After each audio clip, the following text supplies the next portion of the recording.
it's a goal. Who got the assist? Who got the assist?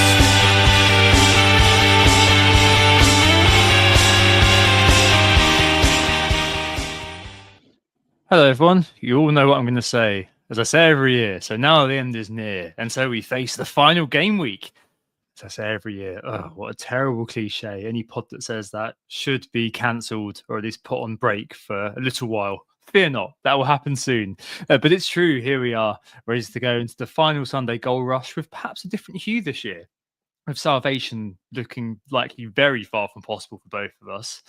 And yeah, I mean, the good thing is we'll be together for that one at the first Bear in Waterloo, as we'll get again highlight very shortly. But yeah, here to look forward to either this week coming or the season ending, or indeed both, is Sam, fresh from a trip overseas as well. A molto bene trip to Italia. All right, mate. How are you? Yeah, all good, thanks. Very refreshed. Went over to Florence, enjoyed Fiorentina, their final home game of the season, 3-2 win against Bologna, the newly crowned cup victors Bologna as well. So they were in party mood. It was a great game and a great city as well. It was great to be out there, but I was a little bit concerned today that I'd be doing this pod from an airport because our flight was several hours delayed. So thankfully I'm back in time and I've got my regular setup, and hopefully I'm coming across loud and clear, ready for what is the final game week. And it's been a long season for both of us, hasn't it, Tom? But yeah, we're looking forward to it. We've got a meetup in person later on this week for the final game week together. So I'm looking forward to sharing that with you. And as always, for the final time this season, whilst we're during the season, we are Who Got the Assist. On today's pod, as Tom mentioned, it is the final game week, so we'll be looking ahead to that. The whole thing will be devoted to game week 38 and the preview that we normally chuck into the second half of the pod, but a slightly different lineup today, as we'll be focusing on best transfers integrated into the main topic rather than a knee-jerk. Instead, debate the chaos versus control elements of the final games and trying to determine which ones will be more chaotic, which ones will be more controlled games, and trying to find that spike in variance that we always like looking for in the final game week. I think we all kind of know game week 38 to be that high scoring game week, but it's more situation dependent than that. So we're going to take a dive into that. And of course, Tom has, as always, prepared some excellent data. We'll be having a look at the final day data from all of the last, I think it's 5 seasons, Tom. Correct me if I'm wrong. Yeah, 5 this time. Perfect. And a little trip down memory lane across those, which we will probably enjoy. I think there's a few final day hauls that we've both enjoyed over the years. So hopefully you guys out there can relate to that as well. But finishing off, of course, with the final best captains of the season. Lots of options to plow through there and where we stand with our final moves. It is the 20th of May. It's half time during the Palace Wolves and the City Bournemouth games. Lots of players in play for both of us. And of course, it would be wrong of us not to give a little shout out to FPL Meets, wouldn't it, Tom? Yes, indeed. We will, as mentioned last week, just be there on Sunday from 2:30 p.m. I'll be there actually probably about half an hour to 45 minutes before, alongside a friend of the pod, James FPL, Same. and maybe you, Sam, depending when you rock up. Cool. Yeah. Spoke about it last week, but it's the first at the Thirsty Bear near Waterloo Station, London. Always fun, always a great event. I think it will be quite a well attended one this year, for all we know. Lots of responses on X and Blue Sky and all across socials about it. Lots of people intend to come along for that final day goal rush. And if you need an incentive to come along, even more, 20% off all food and drink if you're with the FPL Meets mob, which is always good. But yeah, hopefully you can make it, and hopefully we'll see you there. Definitely got anything more to add. We spoke about it last week, didn't we? Should we move on to scores on the doors? Obviously, as you mentioned, Sam, the second half is still to come. But yeah, you've had another good week, haven't you? Yeah, it's been quite pleasant so far. I wasn't really that focused on the FPL, I'm not going to lie, because obviously I was out having a good time in Italy, and it's been a tough season as well. So I wasn't too focused. I did my transfer. I kind of put it to one side, and every now and then I check the scores. And I hadn't really noticed quite how well it was going in the first little instances of the game week. A lot of returners. Watkins only got the assist, but captain, so 10 points for him. Whistler and Burmo both returned. Obviously, and Burmo's could have been a lot more, but he was a rank threat against me at just over 100%. So I was hoping for minimal there. So the missed penalty obviously kind of weirdly helped me very slightly. Salah blanked again, over 100% ownership at my rank. Bowen scored on a great run of form. I'm sure we'll talk about him at times on this pod. Milenkovic getting a goal, and it looked like he would be on a mega haul with the clean sheet intact until Bowen obviously cancelled it out. And Raya as well with 5 saves in the opening. What was it, 25 minutes? And then lots of double saves as well. Yeah. I don't know if you saw the highlights, because obviously you were away having fun, but yeah, lots of really cool double saves as well from Raya, which seems to be a specialty, doesn't it? Perfect. More of that in game week 38, please. That would be fine. And yeah, I've got 3 players playing at the moment: Gvardiol, Munoz, and Ismail Assar, who's got the assist in the first half. So yeah, we're off to a good start to the games this evening. I've not got Kevin De Bruyne. You do.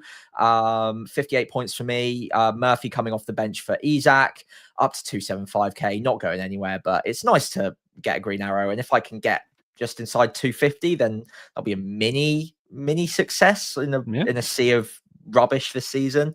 Can't remember if I can swear on this pod or not, but we'll go with the word rubbish for now. You can do whatever you want, mate. It's your pod too. Right. And as for me, pretty much I've got the same team as you, except I've got De Bruyne, whereas you've got Assar. So De Bruyne missing from 4 yards out versus Sarr getting the assist for the second and Nketiah goal. That's the key difference.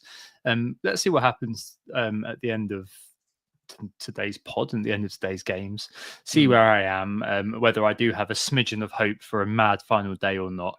I'm going to present the pod as if I do, just in case. Okay. But I mean, it is very much kind of, it's pie in the sky for me, but I know there's loads of people who are right on the cusp of where they want to be. And that's kind of the position we're going to be taking for a lot of this. And if you're consolidating, we'll definitely kind of cover that too in today's main topic. So there's lots of different ways we could look at the final day. We could kind of go into a data breakdown, look at the teams over the last few weeks and look at key players and things like that. And we're sort of going to do that. But the thing is, the final day is always a crapshoot. And I'll talk about the data that we see on the final day, and long-term listeners to the show pod will know exactly what I always say about this, which is evidence and data based. But this time around, I think what would be really interesting is to look at chaos versus control for this week. So I think the whole point of this really is that chaos, there's 6 of the games I think have nothing to play for outside of league positions, and as we spoke about 3 or 4 weeks ago, neither of us are really convinced that that's enough to motivate players to perform. And the financial incentives, sure, great, but at the end of the day, these are guys who are earning an awful lot, really. So I think that their club earning £2.8 million more for an extra space isn't going to do too much. So those games are kind of difficult to read. There's hard to read the tea leaves on, and they are broadly kind of characterized as chaotic. On the other hand, you've got 4 games which are control, because there are teams within them that have something to play for. The only tangible thing left to play for within the scope of this season's finale is, well, we'll see what happens to City today. But I think it is that 3rd to 7th, how that all drops out. I think if Chelsea do finish 6th or 7th, I think it is, then 8th does come into play, as long as Chelsea win the UEFA Conference League. That's always the one. I always get those two confused. So they're kind of marginally, some of these things might actually be less chaotic than we think. But still, I think broadly at the moment, we're basing this on what we know now. So Man United, Villa, obviously because Villa had something to play for. Forest, Chelsea is the biggie for the final day. That's the race to Champions League or whatever. Newcastle, Everton, and Fulham, Man City are the 4 games that we've characterized as the games that are to do with control. And I suppose kind of the main reason we've done this is just so we can think about what you lean into on the final day when you're making those final calls. Are you leaning into the controlled element? Are you leaning into games where you can try to read in some sort of, okay, there's motivation here, therefore it's more predictable, more controllable, that a player I'm buying is likely to be incentivized, motivated, and is likely to do well? Or do you lean into the chaos and just think, okay, you know what, I'm going to have a dog in this fight and just hope it goes off? So, Ipswich versus West Ham, buy your own, or indeed captain Jared Bowen. Assume that might be a 3-3 mad final day, Liverpool, Southampton 4-4, that kind of thing, and just hope that he's involved as the talisman. I think that's always a really interesting way of looking at the final day. And I suppose, Sam, just to start, I mean, what games appeals to you most, and which one of the two, I guess, appeals to you most, thinking about specifically the final day context? Yeah, so it's interesting when you say chaos and control, because I think your mind would naturally go towards chaos for goals, but control can also breed goals. It doesn't necessarily have to be just chaos that can find us those big hauls. You can look at 2 or maybe even 3 of those control games, and arguably there's enough riding on it for one of the teams. Let's take Man United Villa for instance. Man United, one way or another, are either going to be in party mode because they've won, or they're not going to give a monkeys about that game anyway, because they're not going to have any dog in that fight. They don't care whether they come 15th, 16th, 17th, and it's all on tomorrow night, really, against Spurs. So Villa, obviously still in the Champions League race, are going to be throwing everything they can at it. So it's down as a control game because a team is or one team at least has a lot to play for in it. But that could be a controlled demolition job. It doesn't have to be a 0-0, 1-0. Games have been played all season long where both teams have had something to play for, and we've still seen goals at times. So whilst chaos is probably where I will naturally lean for most of the hauls, I think that's fair.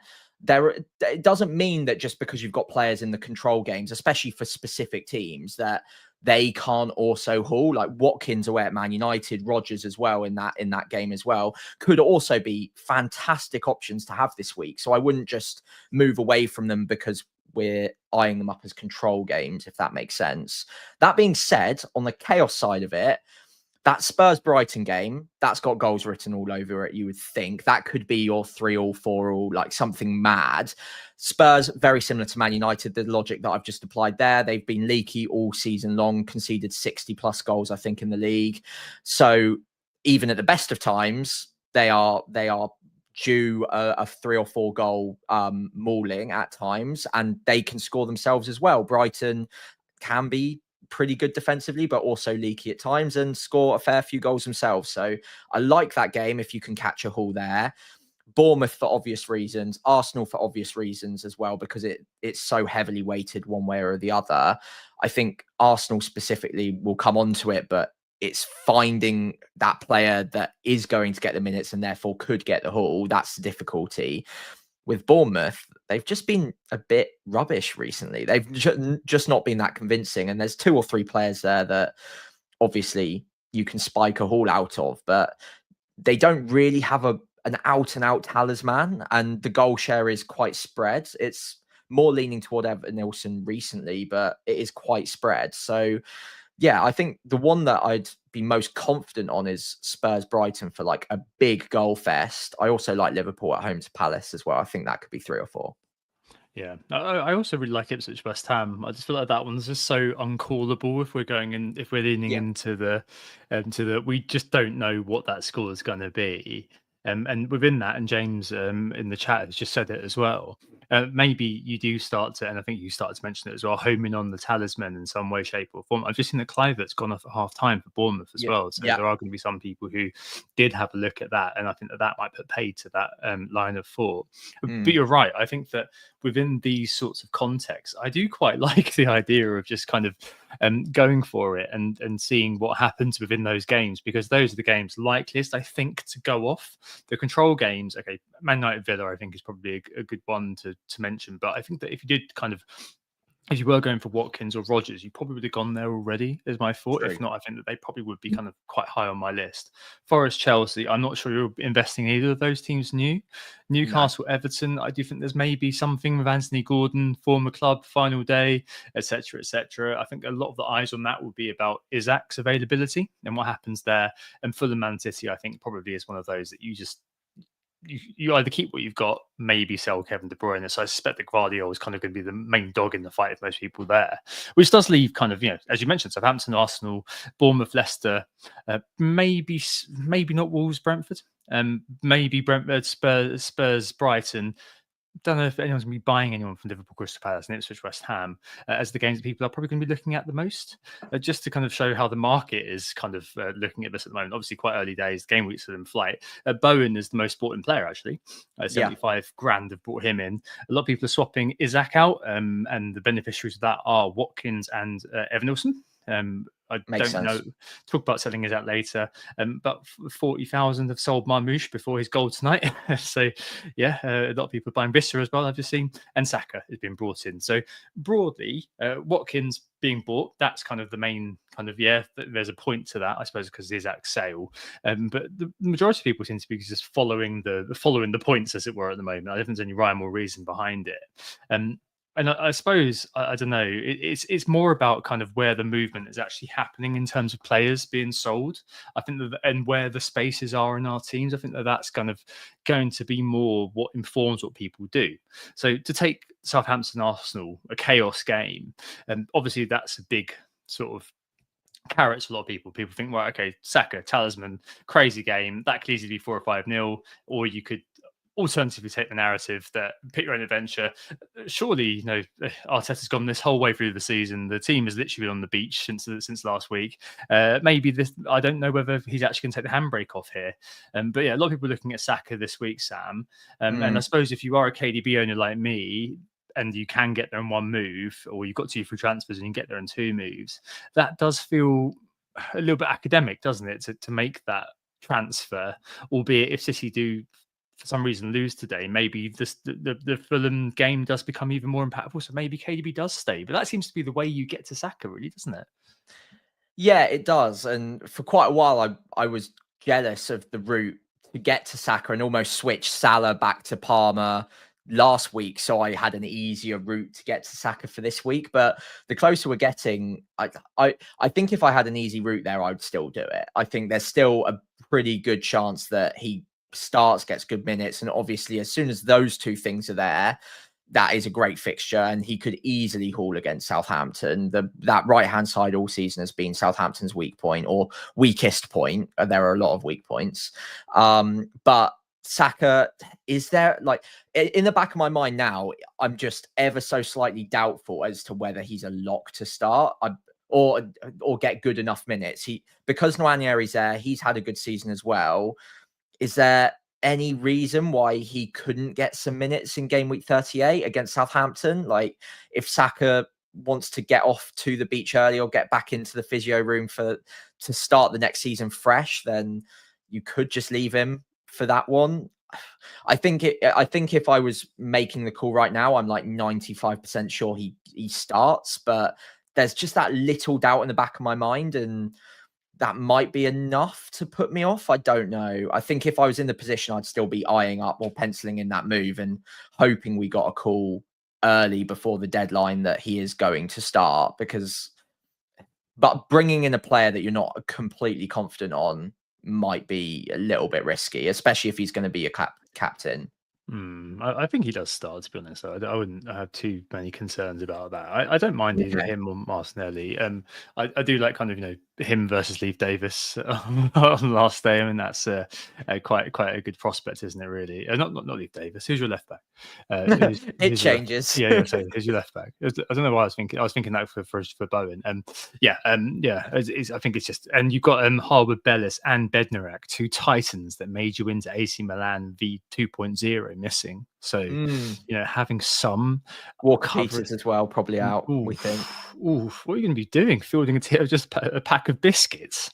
I'm not going to Meets this weekend, by the way. I'm actually starting left back. So it's a crash test dummy is being fielded and centre back for Southampton. Probably do better actually stats than a lot of your defenders this year. But I mean, some element of that is actually quite interesting. I know that Kieran said in the chat as well about Kai Havertz. The only thing that may kind of perturb me on that is Marino's back from his suspension, so maybe he starts and Havertz comes off the bench. I don't know. That'd be the only thing that would worry me slightly. I do like it as a punt, though. Believe me, I think the whole thing outside of Saka really is a bit of a punt. Like, I've had my issues in the past. Of Martinelli does have 490s in in 390s in the last 4, but what's the bet that he comes off for Trossard in the 60th minute? He hasn't done anything. It feels like Saka's kind of the flight to safety, and I wouldn't be surprised if Saka does become kind of the main captaincy nomination for a lot of people this week as well. We'll talk about that in a bit. At the back, Saliba, obviously, I don't know whether he's going to be risked. I kind of doubt it, to be honest. And who knows what team's going to line up for Arsenal, but I very much doubt there's any point in Saliba playing that game, to be honest. And I also don't think you should bother to replace him. I've seen a few teams where you're playing Dunk or something off the bench, or Ait Nori or whatever. I mean, I just let that happen, to be honest, and focus your transfers going forward. I don't really see the point in doing that, right, Sam? Yeah, the upside's limited. I think the only exception I could possibly get on board with is someone like a Kirkez, potentially, because the clean sheet odds are good. And if you can bag an attack and return and you get a bit lucky there, then you could be looking at a 12 to 15 pointer if you get very, very fortunate. So there's a little bit more upside for someone like him, I think. But even with all of that said, if you've got, like, for example, my team, I've got Munoz on the bench or Milenkovic.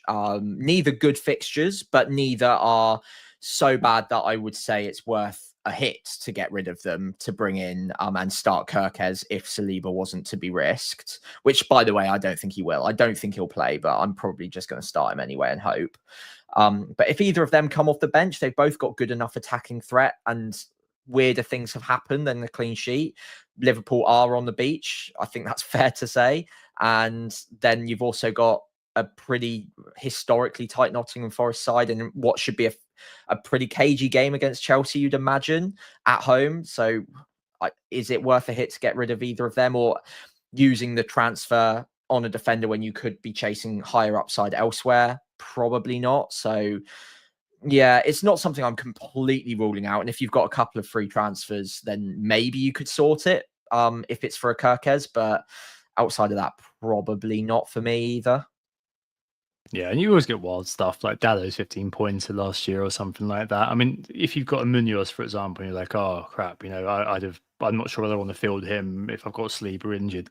I'd just play Munoz, to be honest. Like, the positions he gets in. I mean, is it that out of hand that that game becomes a 3-2, but Munoz gets a goal? I mean, that's all you really need in that sort of game, isn't it? Bournemouth players for that Leicester game, obviously quite a appealing game. That one, again, a 1 on the FDR. Is that to Evanilson? I think is something which is going to come to a lot of people's minds. Obviously, it's in my mind as well. My only sort of the only sort of downside about that, we spoke about Evanilson a couple of times, so I don't think we need to make the case for him. The only thing I really want to kind of mention is kind of the leaks there really on the final day. So, I mean, selling Isaac, last year he was a doubt on the final day. And guess I sold him for Mateta, who luckily got 20 points. But lots of people benched him and all this sort of thing. And against Brentford, he came and scored a goal and assist. And I think this, it's a must-win game, the Everton game. Only the 3 points realistically. And Newcastle leakers and all this sort of thing are literally the worst of the lot of them. And there'll be so many leaks on the final day. I guess keep your wits about you is all I can say, and try to verify sources. But it's so hard, isn't it, Sam, at that last minute when you're kind of hovering over your transfers, and just one small thing from somebody that pops up on the notification preview, like that can be enough to make you think, okay, right, I'm going for it. And then later on, it could turn out that it was Will NUFC or some other chancer like that kind of just giving the duff info. So yeah, just try to be as careful as you possibly can with that info on the last day. And I think it's especially true with Isaac, because I mean, if he's fit, I don't really want to get rid of him. And I think he's my only route to Evanilson with Watkins and Visser as my other 2 strikers. That's the only way I could ever get to him. If you've got an easy way to get there, so Ponson and Vardy this week, for example, that's cool. And that's more than fine. But yeah, if you are selling Isaac this week for a home game versus Everton, who I think are very much going to be in jobs done sort of territory, and that's one I'd really be kind of keeping an eye on. Yeah, so I think ahead of game week 38, ahead of Sunday, try, if you're on Twitter, make sure your block and mute list is tight, and you know that the sources that you're going to get on your feed half an hour before the deadline are fairly reliable. Newcastle, there's not many out there that I would rely on. In fact, I'd probably say there's 0 at the moment. I'd only listen to the leaks that have been reposted by the reputable accounts out there. And even then, tread very carefully with someone like Isak, because Eddie Howe is historically pretty tight-lipped and often throws in a curveball. I think it's plausible to say he does it on purpose to the leakers and to try and throw people off the scent at times as well. So be very, very careful with that. I think Isak's not the only player that you might get rid of to get in Evan Nilsson. You could look at Cunha out if you've brought him in. Obviously, bench today. Minutes will be shaking. Game week 38. Of course, he looks like he's off in the summer to Man United. Mateta, probably you could look at obviously selling him. No problems there. The players I wouldn't sell at time of recording anyway, unless we hear something very negative about Isak. I wouldn't sell Isak. I wouldn't be selling a Wissa, for example. I don't think the upside, or Watkins, in either cases, the upside is good enough to be switching across. Possibly not even Marmoush either at this point in time. I'd probably just leave them because they've got decent upside. And if you think they start, all 3 of which you'd think they do, Evan Nilsson's a good player, but he's not on penalties. And there are good Bournemouth midfielders out there that you can also look at potentially. So it can work, and I might change my mind. I might be given some data that convinces me otherwise, but I don't think he's that essential that you need to be removing someone like Isak unless he is definitely out. No, definitely not. I mean, you got Evan Nilsson. Maybe from that sort of news today that João Pedro and Van Hecker had a bit of a bust up in training, which means he's been dropped out. So I think you're looking at Welbeck if you want to go for a Brighton player. Okay. I mean, they're kind of both in the same category, aren't they? Really, of kind of just a bit of a fun game, I suppose. There, and if we do think, okay, there is a chance that Chelsea do, there's something kind of vaguely for them to play for. I do think I'm right to put them in the chaos category because it is probably rather far-fetched as it is. In terms of other sales, though, Sam, I mean, if you are a KDB owner, I do think there probably is scope to move him on. We kind of mentioned the upside of buying Saka. Having watched him fairly closely over the last few weeks, he's been in my team. It's probably justified to be moving De Bruyne on now, I think. I mean, I'm hoping, obviously, he now goes off and scores a couple of goals and makes me look silly for saying that. Because, again, he's recorded an XG of above 1 in one game due to one very, very close range miss. But I do kind of think that maybe the upside will be there in kind of moving on for a Saka or maybe another punt around the block. So maybe a player, I don't know, like Martinelli, as I mentioned, maybe a player like Bowen. There are quite a few who are potentially in the mix to be brought in for the final day. I'm not sure I want Clive now, but maybe a Matoma if you want to get extra spicy. Your man Semenyo, Sam, or if you're being really, really bloody boring, there's also Morgan Rogers, who's always there for you. Yeah, I think KDB is a player that you could feasibly hold on to. I don't think you need to sell him, but considering some of the midfield options out there that you can get across to pretty easily, I think he will be a make weight for a lot of people. There's a decent enough reason to be getting rid of him. He has played a lot of minutes recently. If the game goes the way we think it is doing so far today and finishes with a Man City win, then they're in a strong position for the Champions League. I don't think they're completely locked in for it. I'll just do a double check, but no, they're not. They're still points to be on. So yeah, if they lose and everyone else, but obviously Chelsea and Forest can't both win. Exactly. That's what I'm trying to work out mentally right now. Yeah, I think they could, because if Villa, Chelsea, and Newcastle will win and they don't, then they could not be in the Champions League. I think it was the Chelsea. Yeah, it was the Forest Chelsea thing that was throwing me there. But yeah, okay. So that they still have something to play for. They will field their strongest 11 in that case, you would think. KDB has been in that strongest 11. Rodri's back on the bench today as well. So that might mean minutes for Rodri. KDB plays a little bit more advanced, not having to sit in that that sort of more withdrawn role that we saw him in the FA Cup final, for instance. That was partly because of Kovacic as well, I believe. I don't think he's a must sell, but given the options out there, like Saka, and you seem very confident he starts, I'm still 95%. I think he probably comes off early and Nwaneri gets some minutes, but that's still plenty of upside. I don't mind it. I think if you've got any other things to do, like any other issues, then you could probably just look at holding KDB. I don't think he's a must sell, but if you've got a clean slate of health and no worries whatsoever, then KDB out to Saka, or one of those other alternatives you mentioned. Bowen, if you don't have him, is probably the best other option, but Bournemouth, definitely. Arsenal, fine.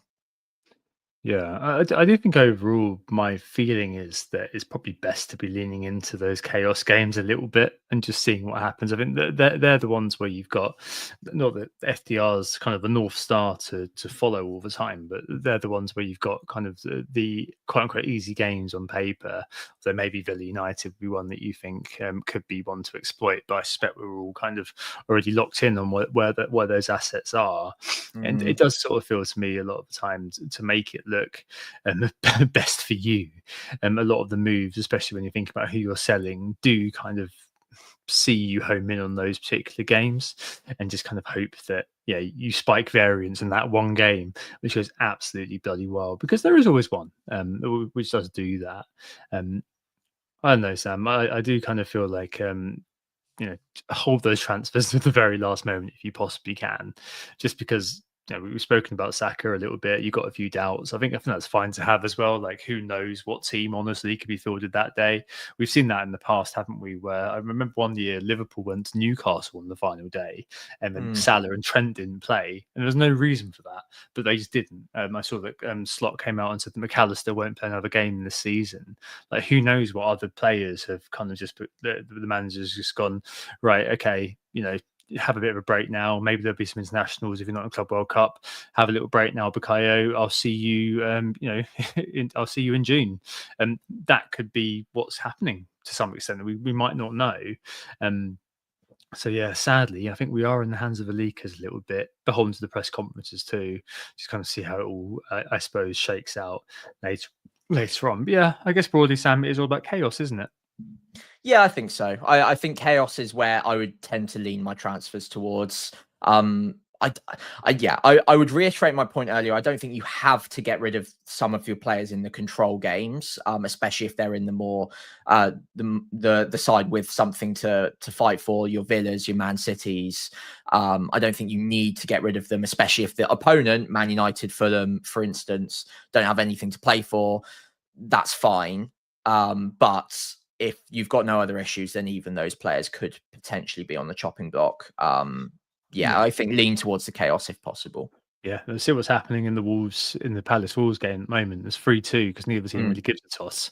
But it's not as if they down tools and do nothing. It just means that it's a lot looser, so more goals are scored, and that nicely brings us on to the final day and what that looks like for basically throughout time, but over the last 5 seasons at least. So if you're watching on YouTube, on screens, last 5 seasons final data. Sorry, I love a portmanteau. With the total season goals, so the total number of goals scored in the season, average goals for game week 1 to 37, game week 38, the average goals scored, game week 38 clean sheets, top scorers per year, their score, and the tally of players scoring 10 plus in the final week. Lots to take in, so I've just provided an average too, which is what I'll mostly be working off of when we speak about this.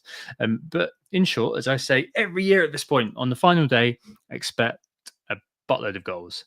On average, you'll see about 1,092 goals per season. I'll just mention that last year was a major outlier, by the way, with 1,246 goals scored, averaging over 3 goals per game, whereas normally you've got just over 2.5. For the record, this season it's also going to be a high scorer. Not quite last year, but as of game week 36, we're averaging almost 3 goals a game at 2.94, I think it was. But yeah, on a normal game week, i.e. game weeks 1 to 37 every year, we expect about 29 goals to be scored, so 28.6.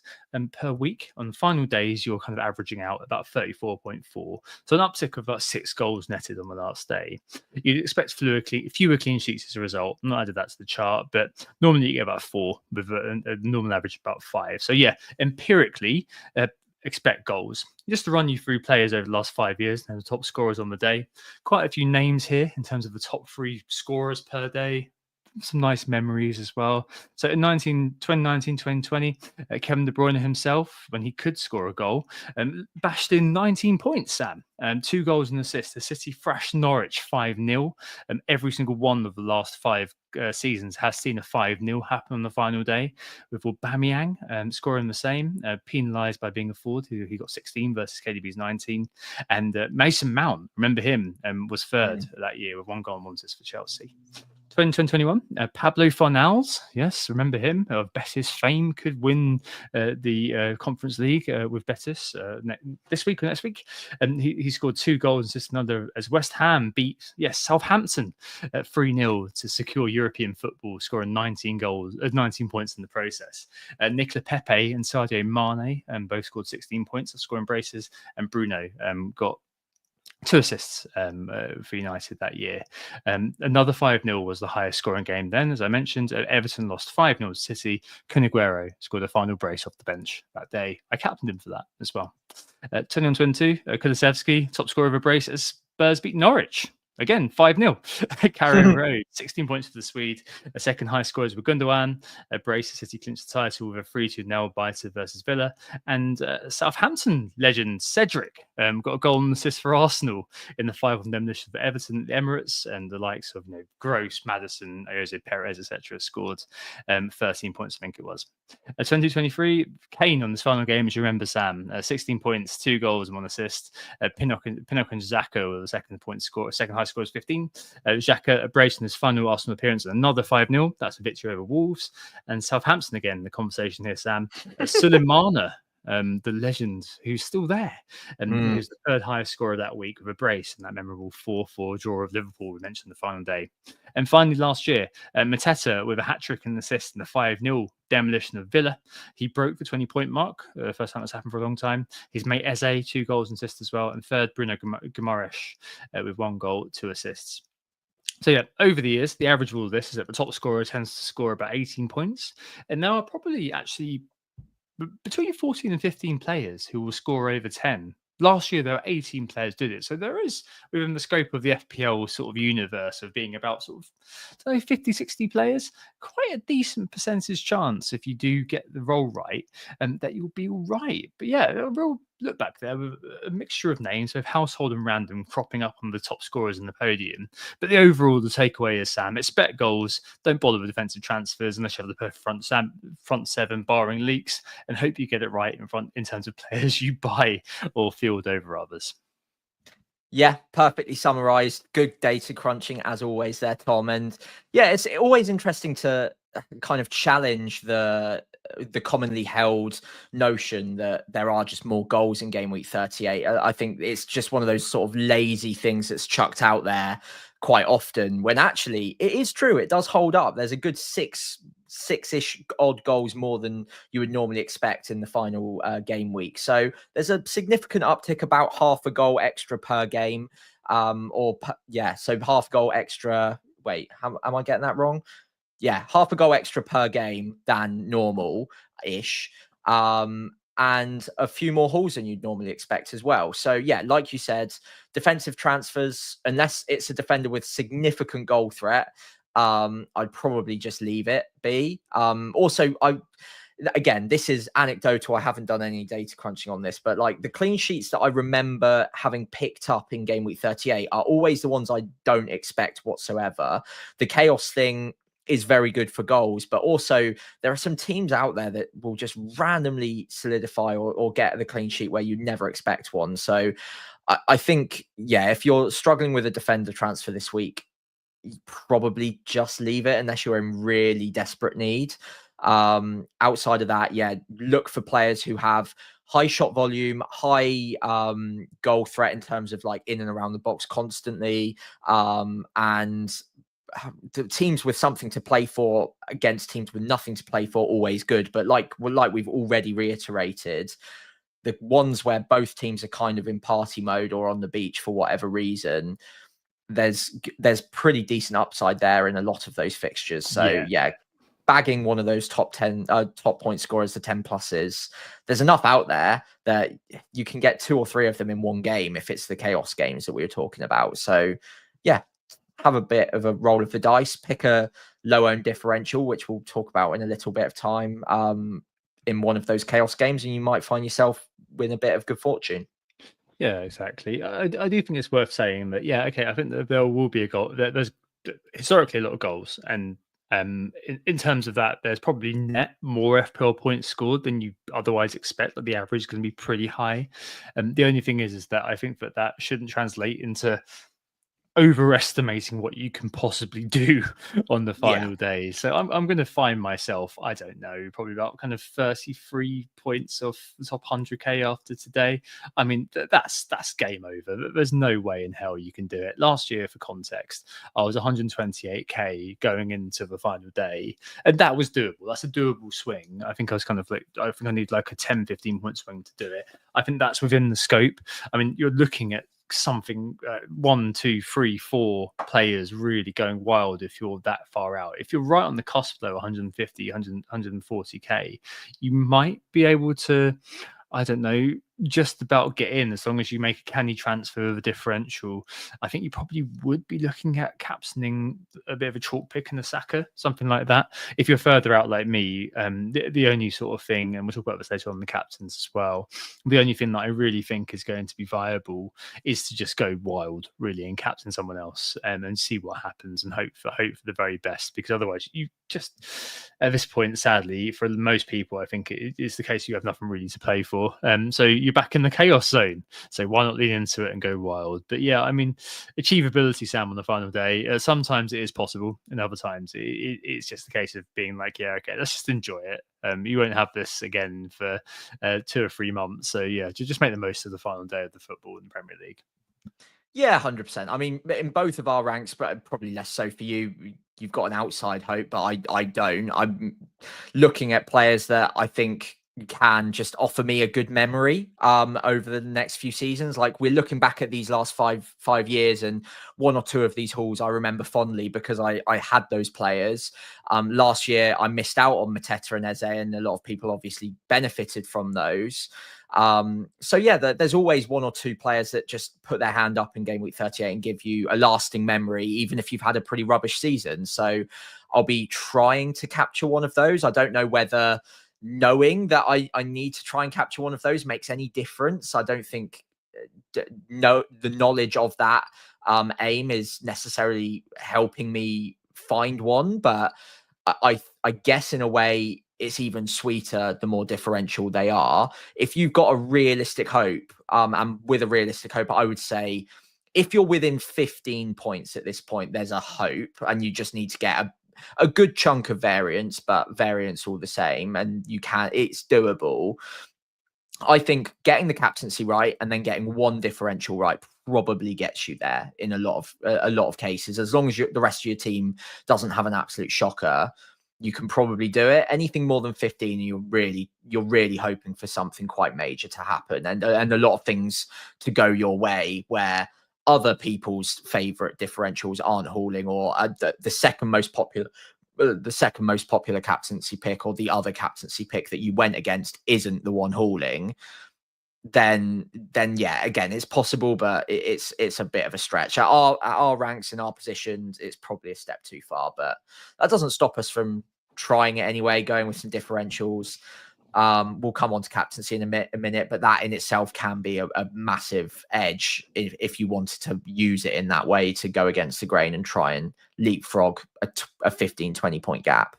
Yeah, absolutely. I think I've had all sort of manner of experiences. Like, last year didn't really captain right. I think I had Salah, who just got an assist, I think it was. But then I had Mateta at kind of 14% EO, and then Dallo at 3% EO with a goal and clean sheet. And suddenly, everything kind of came together for me. There are loads of goals. There is a lot of kind of scope for these sort of things to happen. There's 5-0 slapping, 1-0 paddling every year. So yeah, just see what happens really. And if you're consolidating, Sam, I guess it is the case that you're probably likely already in quite a straightforward template position.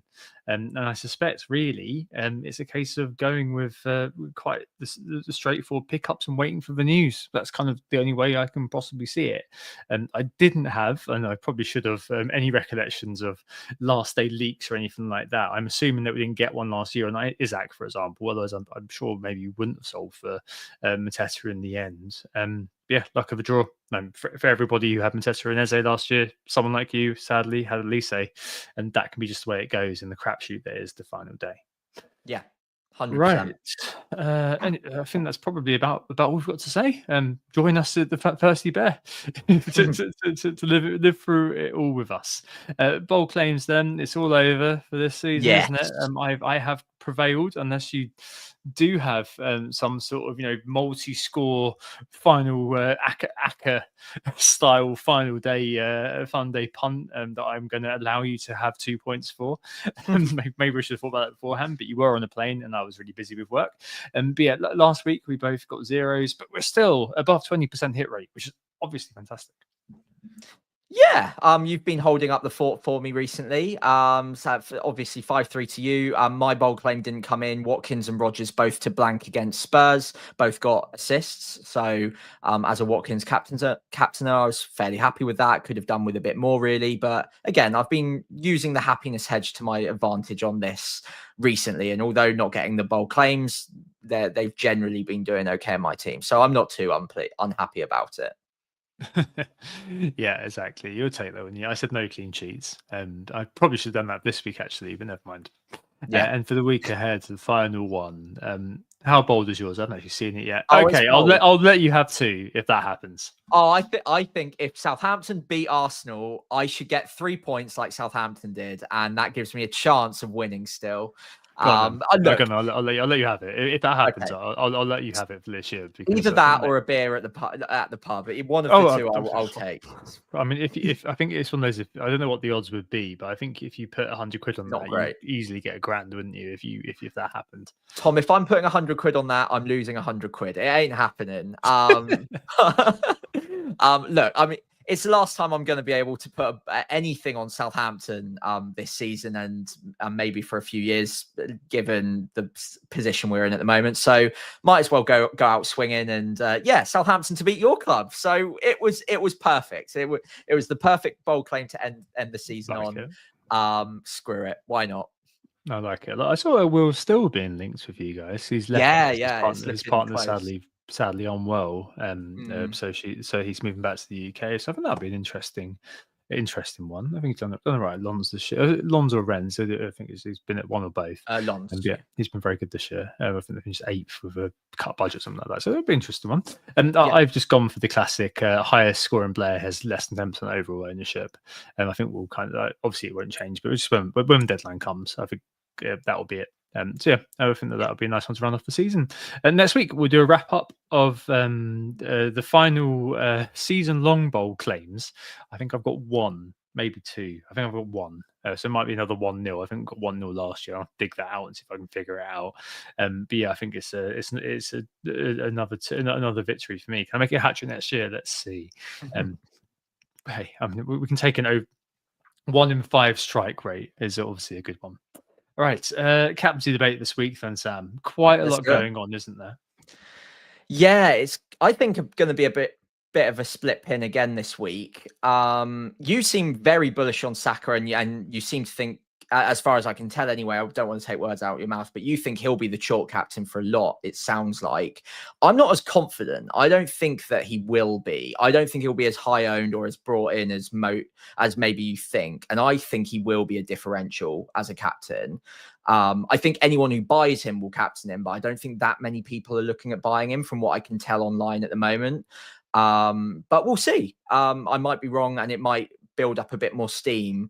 over the coming days, but it didn't seem to me like there was too much like noise around the community on him. Salah for me is probably where I'm going at the moment. At home to Palace, both teams are properly beach mode, party mode. Salah, I mean, look, the team around him has been very much casual and chilled out recently, but he's got records himself to go for still. Slot has said that over the coming days they're training properly, and obviously Palace after this game look like they're going to be in full party mode as well, having just played their last home game of the season.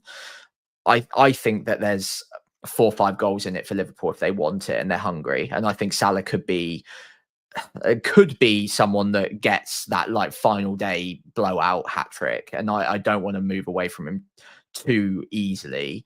Bowen as well, great option away at Ipswich, although maybe more of a steady Eddie. It doesn't seem likely that he gets 2-3 returns a game, but if he's ever going to do it, it would be away at Ipswich, who obviously already relegated. And would you call it on the beach? It's more, I don't know, what can you be if you've already been relegated? I don't know. On the I don't know. At the bar, not on the beach. Okay, we'll have drown that. in one's sorrows. Yeah, I mean, I think so much of this is so contingent on your situation, I guess. I do feel like Salah, and maybe you're right on Saka, maybe it's just me overestimating it. To some extent, it might be that it's difficult for people to release the funds to get to Saka. I don't know. But I don't know. I do feel like most people are going to be pulling it that way, especially in the kind of in terms of the influential sphere, I guess, out there. I do feel like we'll see a bit of a surge towards him towards the end of the week. I have no doubt of that. Like we saw with Watkins last week, where he went from like 10% effective ownership to over 100 within the course of 1 week. I really feel like you'll see a lot of people just kind of get into Saka no matter what. I think that'll be Evan Nilsson this week. Really, I don't really see. With that, I don't know what the template front three is at the moment. So I was looking at what I've got: Isaac, Visser, Watkins. As I said, I mean, it's only Isaac who can go. But if Isaac's fit, he's a captaincy option as well. And I'm not going to believe a word Hal says. So that's again going to come down to the final moment. I think I will do KDB to Saka. I might even do that tonight, just forget about it. To be honest, until the end of the week. But I simply think that this week it really is about Salah being kind of the main sort of like EO bastion of safety, and the rest, if you don't think Saka's going to be that highly captained, then become kind of the wild card calls if you're chasing a little bit. And I do like Bowen as in that sort of chaos sort of scenario, just because I do think that game really could go anywhere. Christ knows what you get from the Potter team. Christ knows what you can get from Ipswich on the final day. It could easily be 1-0 Ipswich as much as it could be 3-3. And if it is 3-3, if that does come off, we can't quantify that, we can't tangify that, then you'd be expecting Bowen as talisman to do the job. Same with Saka, I guess, against Southampton to some extent. But Bowen's got the minutes. He's also got. I don't know if he's got the penalties actually. Bumo could actually again be another one on the list, just because you might be looking at Wolves and thinking, well, they've given up really. But they are scoring goals, and so I mean, there are loads of players who are currently on the table. I do think that, given the fact I may have a vague outside chance of top 100k when you're looking at kind of 40-point swing or something wild, I am probably looking at going for an ultra differential captain. Is Saka going to be that? I mean, probably. I mean, as long as I think it's more, to some extent, it's probably not about looking at rank anymore. I'm thinking about how much I'm going to enjoy the final day, because, all right, maybe you may be thinking, oh, you're going to be staring at that for the rest of the season. In reality, what am I going to be doing? I'm going to be probably closing FPL and not looking at it after the final pod until next year. And so, yeah, I think that's probably what's more likely.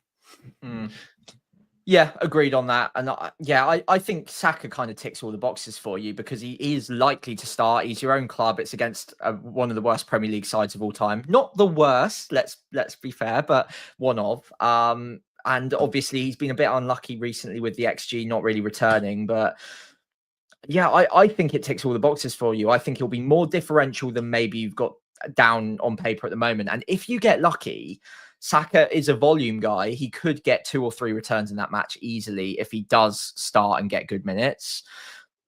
It could be the swing you need. I mean, it's a stretch, but it's not impossible, especially if the other players that most people go for, a Salah or Bowen, don't haul, or just stay completely quiet and don't get anything. If Saka is the one that blows up, that could be your 15, 20 point difference. And then you just need a couple of the edge pieces to go your way.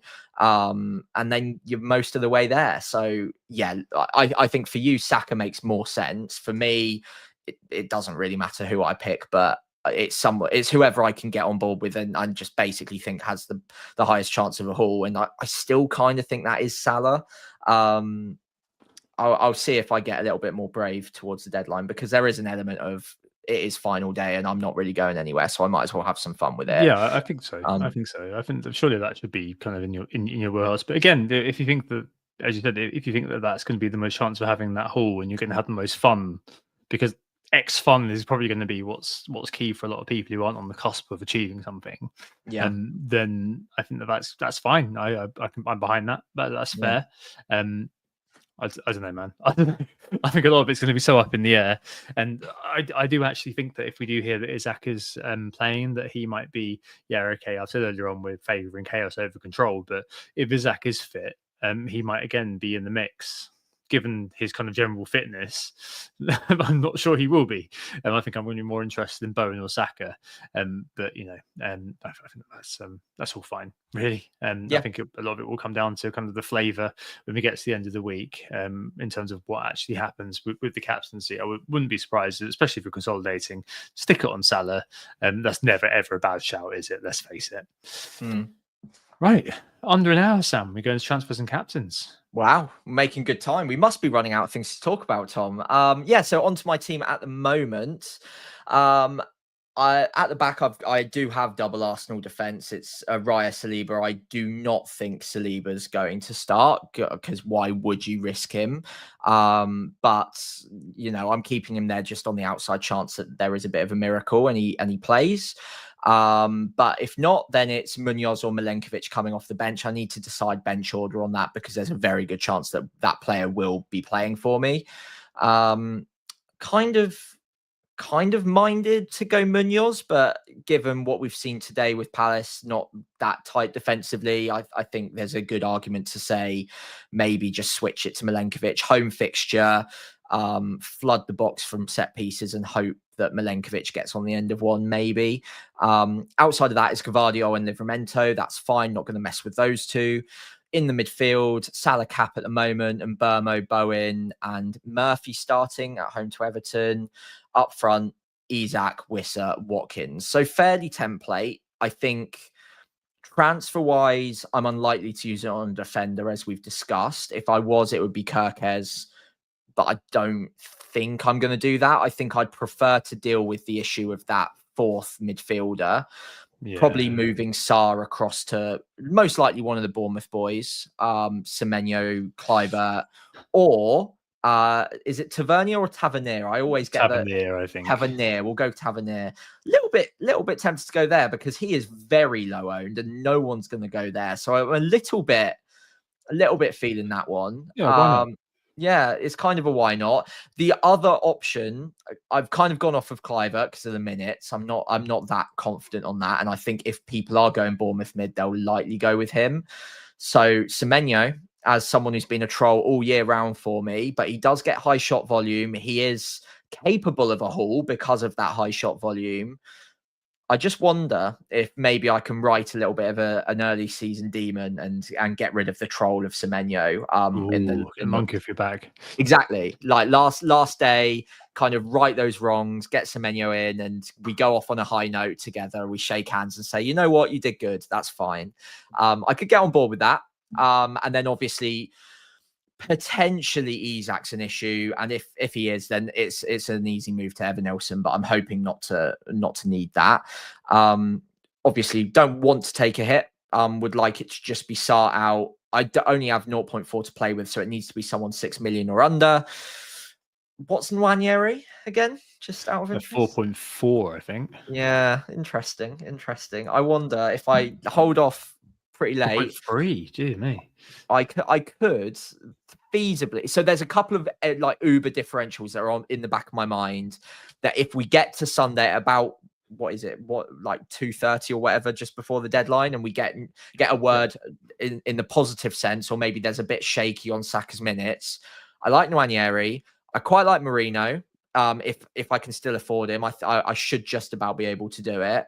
Or maybe Thomas Souček away at Ipswich. Again, they're terrible from set pieces. He's been a bit of a goal threat recently. And if that expected chaos factor that you talked about rears its head in that game, I quite like that as a differential. Outside option on Yankuba Minte as well, who again was a bit of a troll a la Semenyo for me earlier this season. Wonder if maybe I can right a wrong there and bring him in against Spurs, who will not care about that fixture, and maybe have a bit of fun with that one. So yeah, a few options there. I'm not going to tie myself into one of them too much. I think if I had to pick right now, probably be Tavernier, probably just. So you can try to pronounce that. And Yeah. getting all sorts of knots in the final pod season. I like it. And I do like the kind of the poetry of you starting and finishing the season with Minte. Yeah, I quite like it too. I do quite like that. I quite like that. But I also quite like the narrative of you and Semenyo riding off into the sunset together after he scores a brace against Leicester. It is that sort of game, isn't it? I where can see it. Yeah, I mean, he shoots all the time, right? So you know, it's not going to take very much for a couple of them to just leather in, and you'll be like, "Oh yeah, well, that's a great time. More shots, please." Lovely. Okay. Are you going to play? So I've got Milenkovic actually play on the bench. Oh, sorry, on the pitch at the moment. Okay. You've got Munoz first. I don't know. So I think of that game because it's the control game. Yeah. You'd be hoping for a 1-0 either way sort of thing, and you'd be hoping that Forest are able to kind of do one last gasp, the classic 1-0 of that will mean Chris Wood scoring, but hey, at this point, I don't think it matters that much. Yeah, I think they're pretty close. I think I right now probably go with Milenkovic as that first bench over Munoz, but it's tight. And again, Liverpool aren't really that focused on defending themselves either. And Munoz is a goal threat and is a constant attacking threat in their final third. So I don't hate either of them, honestly. I think they're both playable. Yeah, maybe just favouring Milenkovic at time of recording, but yeah, it could go either way. Oh, and Bournemouth just scored a consolation for anyone who cares. Oh, well, I mean, Eze scored, so that's a load of fun. And Jebison owners are loving life, Sam, all the Canadians out. One for my Canadians out there. Oh, man, yeah, and that's the Gvardiol clean sheet gone, so that's great. Oh, Canada, our home and native bloody land. No, nice work. Yeah, but I mean, Gvardiol was just so irrelevant anyway. Basically, this week. Yeah, fair. Right. For me, what's really funny is that the team's actually pretty decent, and except at the back. But I've got no interest in defensive moves as discussed, and I'd actually roll if it wasn't for it being the final day because it's not a terrible team at all. Like currently on Bowen as captain for Max Chaos, Saka obviously a consideration. I have been. You've wormed your way into my brain here, Sam, about Saka and minutes. So maybe it would mean that I just stick it on Bowen and hope for the very best there. But either of them, I think both of them, maybe Isaac, if we do get word he starts, could. But I think because of what's been going on with him, I'm not as interested. And Bumo's got an outside shout as well for captain. I think he's the sort of player who pulls out a 15-pointer on the final day. Crucially over Bowen, he's got pens, which might kind of eventually swing me towards him. A bit of an old faithful, but why not? I think overall, Sam, in terms of Salah versus captaining somebody else, it comes down to this. I will be more annoyed if I go quote unquote template and going wild was the right option, rather than if I go for a wild card pick and the template wins. It seems to have done every time this year, but I'll be more annoyed if that happens. If the template wins, I'll be like, well, fair enough. That's just been the story of the season for me. But if I do kind of secure a top 150k finish through going that way, that's fine. Whatever.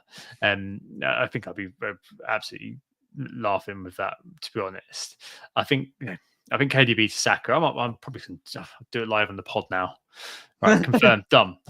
So yeah, Saka's in my team now. Probably not going to give him the armband though. I don't know. I don't know if I will. I probably will give it to Bowen, Bumo, or Saka. I'll just I'll bring a 3-sided die on Sunday, and we can throw it together, and wherever it lands, I'll do it. But yeah, my only question this week is defensively, which is really boring. So I've got Guardiola, who's obviously always going to play. I've got Milenkovic, Munoz, and Livramento, who to take out the other 2 slots. Probably Livramento comes in and for Everton. So it's between Milenkovic hoping for a clean sheet, lightning strike twice, maybe, and then Munoz hoping for goal involvement. Probably Milenkovic, because I haven't got a Chelsea player versus I've got Salah against Munoz. So probably that's that. I don't really, that's it. The only thing that I think could probably turn my head is Isaac. If Isaac's out, then I think probably the last minute punt on Welbeck rather than Evan Nilsson could happen. Okay.